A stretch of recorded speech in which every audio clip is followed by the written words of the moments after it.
Thank you for talking to us today. This is Eric with the Fuze magazine, and tonight we're actually speaking to Mike Santalucia from The Bomb. And if you could, Mike, just say hello to everybody and just tell us a little bit about the band. Well, howdy. And The Bomb has been banging away for over 15 years now, Central New York, just having a good time. We play mostly cover tunes of classic metal, modern hard rock, and occasionally sneak in an original tune on you. That's great.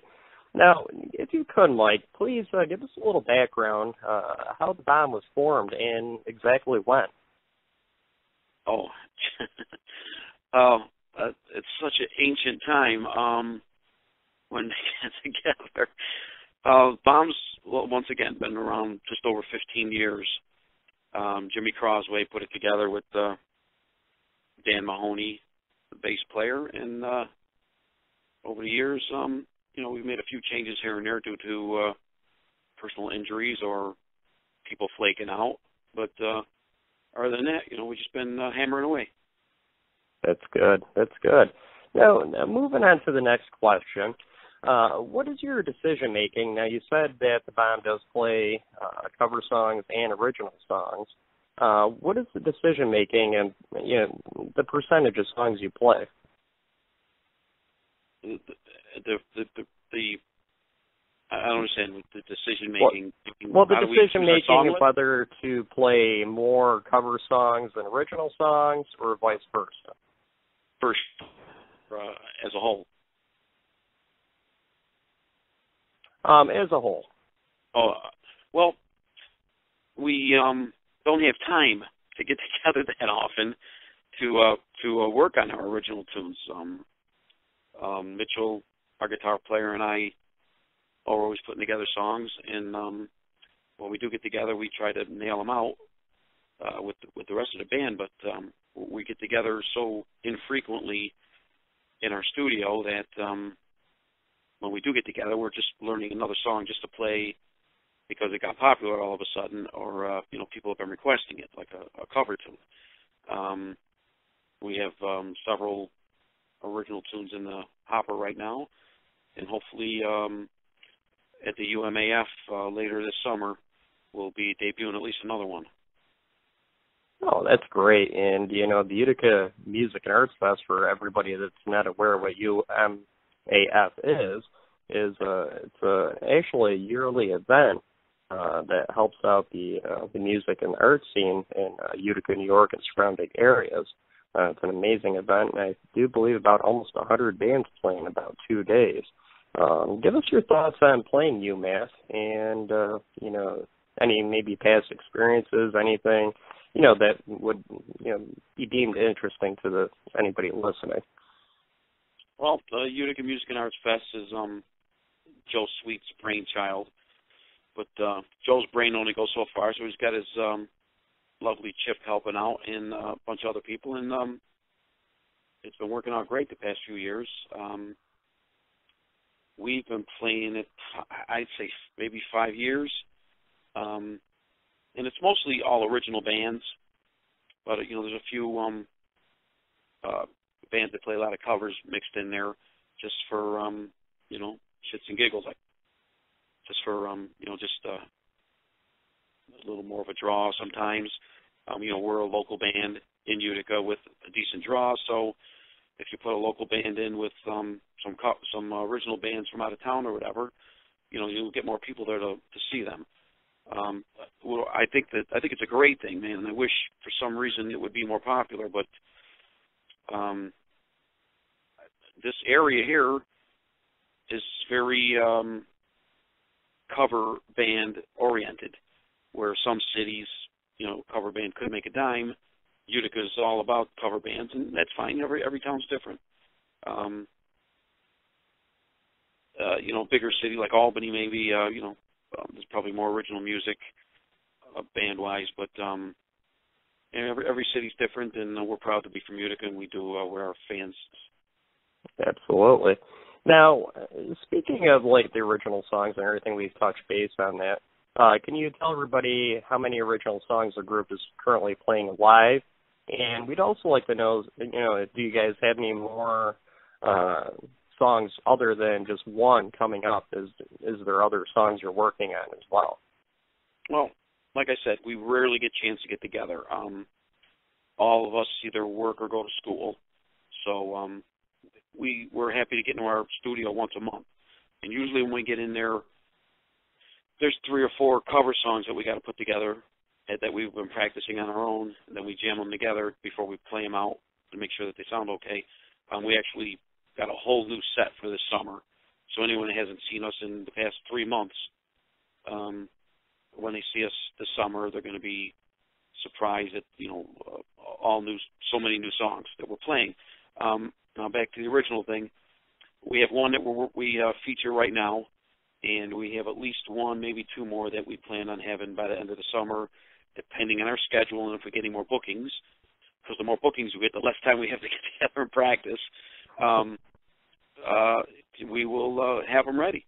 I mean, that's the plan at least. And then we get 40 phone calls in a week for gigs, and it's tough. But we'd love to stretch our legs every once in a while with our original music. Jimmy Crosway, one of our guitar players, was in an all-original band before putting the band together, and he comes up with riffs. I put together songs on my own with my lyrics and music, and then I present them to Mitchell or Jimmy, and they polish them up, and then we just bang them out together, and then we all get together and we come up with the completed song. But for people that have been following us for 15 years, they dig it when we play something that's ours occasionally. But a lot of the crowd, to be honest, that not diehard Bomb fans, you whip out one of your own songs and it's time for them to go get a beer, and that's a shame. But that's just how things are, and we understand that. That's why we play mostly cover songs that people request. But they can request songs, but we're still going to stick to what we do. And what we do is hard, heavy, loud music in the vein of everything from, the classic metal like Priest and Metallica and Van Halen, Sabbath, up to the modern hard rock from bands like Alice in Chains to Godsmack, Seether, even Nickelback every once in a while, stuff like that. We have our influences, and if you listen to our original tunes when we do play them, you can hear it.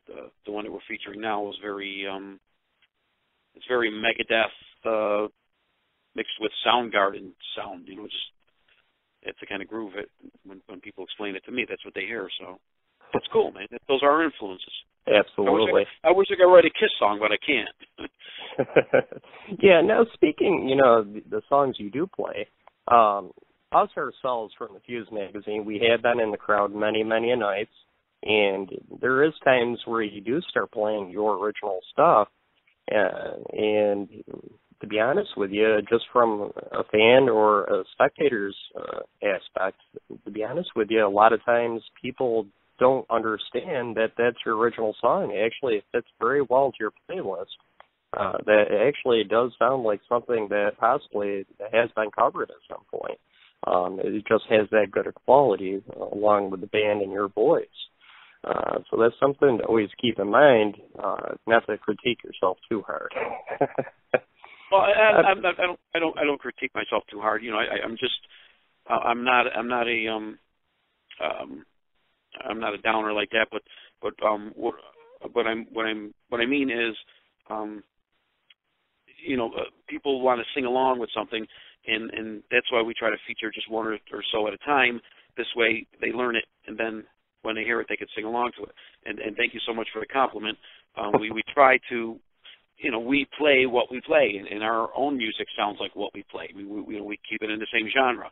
We're not going to play, Judas Priest and Godsmack and I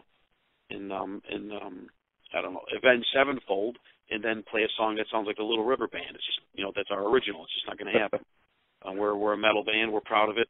We're the only metal band that's been featured at the local metal band that plays covers.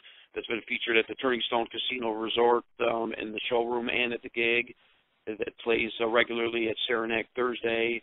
You know, we're proud of that fact. We've worked our asses off over the years, and there's a lot of metal bands out there that, you know, aren't happy with because we play these big shows, but you know, we play heavy metal. That's what we play, man. We're a hard rock metal band. There's no pop music. There's no dance music. There's no, you know, there's no giving in. You know, it's full blast, balls out from beginning to end. And anybody that's been to the shows knows that we don't slack off. It's always full bore. You know, 110%, and that's why we don't play 3-4 times a week, because it's really exhausting. It's hard work. Oh, absolutely. Now, going on to the next question, what's the biggest challenge playing live? And this is going to be a two-parter, especially when you play live out of the locality that the band is used to. So say if you're playing, you know, the normal Utica shows and everything else, then you decide to venture out to Syracuse or maybe some surrounding areas. What's the biggest challenge playing live locally and then also out of town as well? Well, the challenge playing locally, I don't find one. Okay. You know, right from the beginning, 15 years ago, we've always been, once again, balls out, and actually been a pretty good draw right from the beginning, because people see that, and the word got out really fast. Playing outside of our area, Syracuse isn't really outside of our area. We go out there as often as we can, but we are mostly actually from east of Utica, and it's just a long ride. We have 3 or 4 gigs this summer out in Syracuse area, and it's just the ride that kills us. So we have earlier gigs, a couple on Thursdays. It's at Sharky's in Liverpool for their bike night, and we are playing out there in June and in early August, and they're 6 to 9, which is great for us because we got a long ride back this way. It's an hour and a half just for one of our guitar players to get up to Utica. Then he's got to get up to Syracuse too. So, you know, it can be tough. The traveling, you know, we're not, once again, we all work, we all go to school, we all have families, whichever, and, you know, we're not just a band that, you know, plays 5 or 6 nights a week. And so playing till 2 in the morning in Syracuse puts an extra burden on our travel time and all that. We have a great draw in Syracuse when we play at like Monterey's. We were playing Monterey's for quite a while, and we always did great there. The crowd was fine. The owner of the place loved us, but it just getting home at 4:30 in the morning was getting tough on us. Oh, I completely agree. We've been out there a few times, and actually we've been to one of your shows out there. So, you know, it's quite the hike from, especially out in Monterey, if you're coming back to Utica. I think you were out there when we played with Shotline, right? Yes, absolutely, and that's another great band out there. Yeah. And there's a lot of great bands out there. There's a lot of great bands in Utica. Utica gets overlooked for some reason. It really bugs the piss out of me because there are so many great bands in Utica, so many great musicians, and great venues that just it's not, you know, it's not supported. And we really appreciate it when there's someone like, you know, you guys with the Fuze support the scene, and you know, there's a few other things around Video Mags or whatever supporting the scene, and anything that could support the Utica scene, we stand behind, because we are a Utica band. We are Utica based. We're proud to be a Utica band, and you know, anybody that is, you know, wants to talk down about Utica really is not really looking at the full picture. Exactly. Well, now we're going to shift gears a little bit, and we want to know a little bit more about the inner workings of the band. We do see that you do have a new drummer, Joe Andros. Can you give us a little background information about where Joe came from, where he's played, and also another two-part question: what has it been like transitioning to a new drummer after Marcus Recchio, a longtime drummer for the Bomb? He was in the cockpit for so long with you guys. So what has it been like to transition to a new drummer also? Well, we've known Joe for years. He's actually filled in for us several times over the years. when our previous drummer couldn't make it to a show for some unknown reason or another. And Joe's been around the scene for just as long as I have, which is quite a long freaking time. Great drummer, Joe the Toe, they call him. He's just got that heavy bass sound. He's got that Led Zeppelin type groove to his drumming. And not only is he a great drummer, but thank God he's a great backup singer and lead singer. So he helps me out tremendously, being the lead vocalist, covering, background vocals that we didn't have before. So now our three-part harmonies are so much better with Joe and Mitchell and I singing together. So that's been a great thing. Joe Andros really, and he's always in a good mood while we're playing. Always glad to practice. Always glad to be there early and get his stuff set up. And we're having a great time with Joe so far. He's been a very good friend over the years, and the past year that he's been with the Bomb, and actually the end of this month will be his 1-year anniversary with us. And we're proud to have him, and things have been working out great. That's awesome. Well, I'm going to say right from the Fuze magazine, everybody involved with us, we're going to say happy anniversary to you and Joe and the whole band being together. Actually, the month of May is actually our anniversary is playing out also, because been together since February of 2000, and May 20th or something like that in 2000 was our first gig. So this will be, this is our 15th year anniversary. So over 15 years we've been banging away. Oh wow, that's a long time. And we've worked in a bunch of new songs for the summer shows.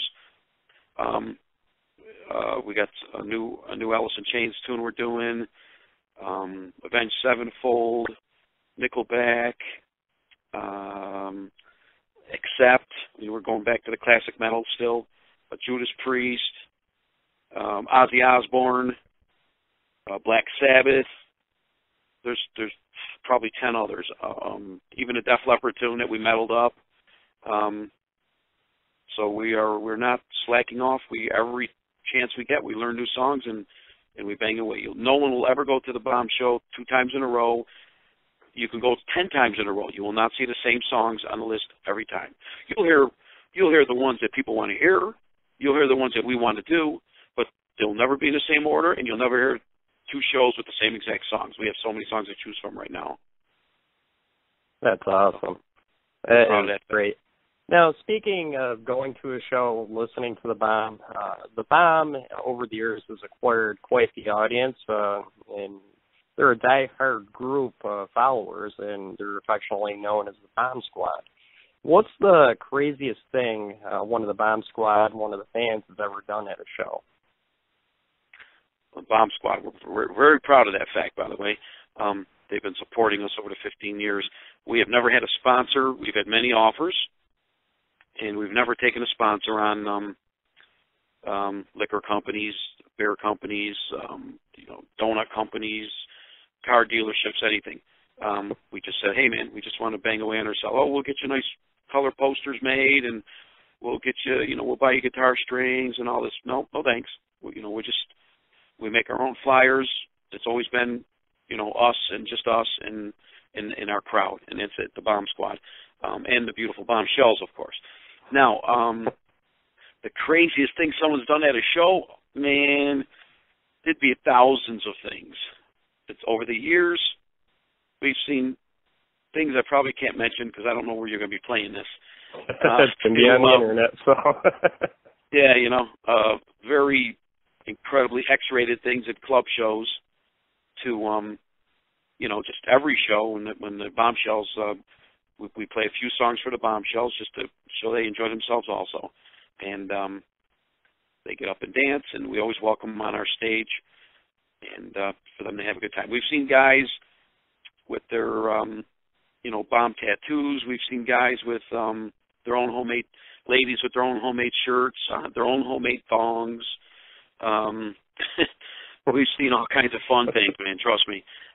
We're just proud that they come out and support us and have a good time, because, we don't brag about being the best musicians. We don't brag about being the most popular band. We don't brag about being anything like that. All we do is say, hey, man, we're there to have a party. If you want to show up and have a good time with us, we will all have a good time together. If there's 10 people there or we're playing for 3,000, we are having a good time. It doesn't matter. You're getting 110% of our show, and we're getting the groove off the audience no matter who's there. You're going to get everything, and we're not going to slack off for you just because there's 10 people there. We've played for 10 people. No sweat, man. They've gotten their heads blown off. And same thing if there's 1,000 people. We're just going to go 100%. And personally, us from the Fuze, we've been to many, many shows, and I think some of our favorite actually tend to be, I would say, the Halloween shows. We've been to a few of them now, and I think that's where you get the most original Bomb Squad members that come out, and they go right to the booth. And they actually put so much time and effort and money into their costumes, and they come up with the craziest costumes. I see it a lot of places. I go to a lot of Halloween parties and everything else, but I do have to say the Bomb Squad is always the most unique and some of the best I see out there as well. Yeah, we've had some amazing. If you go look at our website for the old pictures or the Facebook, the Bomb Rocks on Facebook or thebombrocks.com, you'll see just some crazy pictures of costumes. There was one guy, I don't know who the hell it was, man, but he was dressed like a real evil clown last year at 12 North, and he scared the piss out of me. If I ever see that guy again, I think I'm going to beat him with a bat. I think I know who that is, but I'll tell him to stay away if there's a bat involved. Oh, my God. He was evil looking, and I don't like clowns to begin with. So I have to say my personal favorite was the guy dressed as Satan. He was about 8 feet tall. He was on stilts and everything. It was probably one of the most.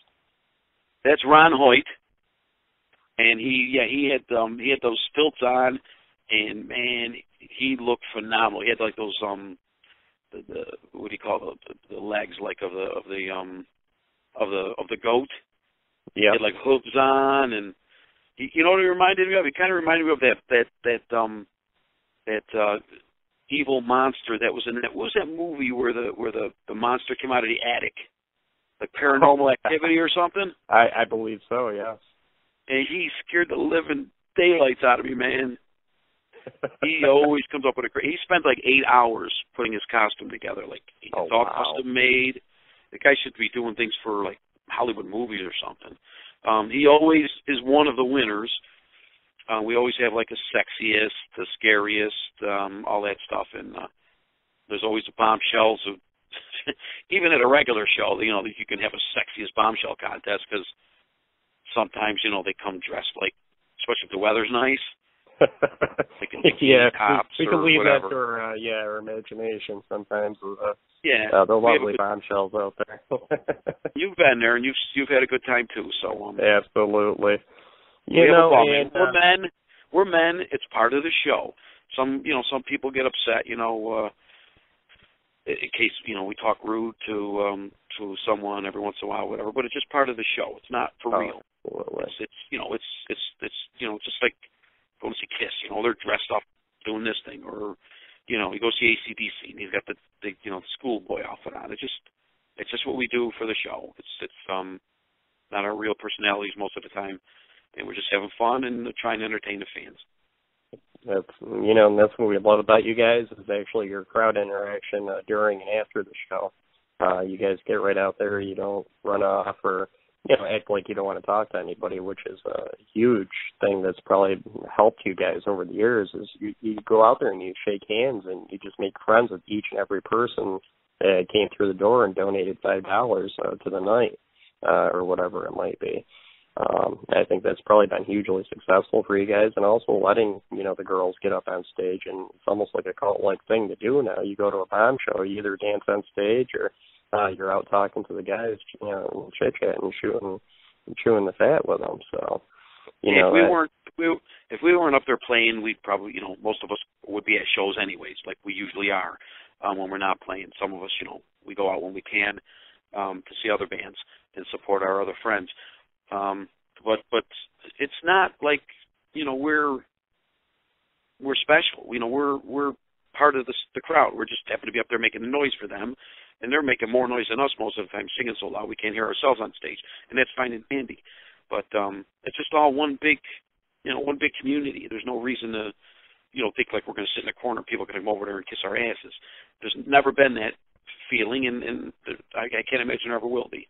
We're not. There are some bands that do that, or they disappear, and that's a joke, man. We're local bands. We're not doing anything special. I've got a couple final questions. We want to start wrapping it up for you. We don't want to take up all your day. When you go to play at the Turning Stone Casino at the gig, and you see the place packed, what is your thoughts playing there versus playing locally? When you see all those brand new faces, people from out of town, everything else, what is running through your head at that moment? Well, I look out, and you can only see a certain amount most of the time unless they put the backlights on. Mm-hmm. So if we're at a big place that's a different crowd, most of it, we see our bomb squad right in the front usually, first 2-3 rows worth of people, first 100 people. And then behind that we see people that we've never seen before. And every single one of them, that when we can see them, we look out there and we try to make sure that they know that we're looking at them and we're there with them. They're not like, we're not background music, and they're not just, hiding in the back. We want to make sure that they know that we see them. We want to make sure that they're having a good time. We constantly ask them if they're having a good time. If we have to, we go out there and we get them into the crowd, or we get them into the show. We go out, we'll buy people drinks, say hi to them. We'll go out and hand out stickers. We go out and hand out flyers. We go out and talk to everybody we can to make sure that they realize, that they were part of the show. They didn't just sit in the back and watch something and then leave and not know what happened. Okay, great. Now, we're going to move on to the very last question for today. Talking about the original music, everything else like that, is there any aspirations or goals in your future to maybe when you decide to start backing down playing at a regular basis, to maybe just sit down and just kind of get together with the guys and make a point of it to record your own album? Is maybe kind of a legacy to leave, is where the Bomb's been throughout the years. Yeah. Are there plans to do that, or do we wish to do that? Do you have any aspirations where you would maybe like to do that someday? Sure. We've all played original music in the past, and we've all said that, hey, man, let's get together and work somewhere on some more original music. And then we play 6 weeks in a row, so we don't have time to. So, yeah, it eats us up sometimes. Or, hey, we got to practice Tuesday night, and then, whose kid is sick, or who got called into work, or whose car broke down, or, whose house was broken or something. So, shit happens. But are there songs ready? Oh, tons of them. And are they darn good? Hell yeah. We know that. We're proud of what we do, man. We work our asses off at it. Yeah, at some point, you guys definitely got to stop down to Big Blue North recording and, get something hammered out and, take the time. And, I think it's something that we would all love and really appreciate. Actually, worked there. I worked there this past winter. I work on a Christmas CD every year that benefits the House of Good Shepherd music program. And I was down there a bunch of times this past winter recording a couple songs. So I know the people there, Jeff and what's her name? I'm sorry, Pamela? Yes, I believe so. Okay, and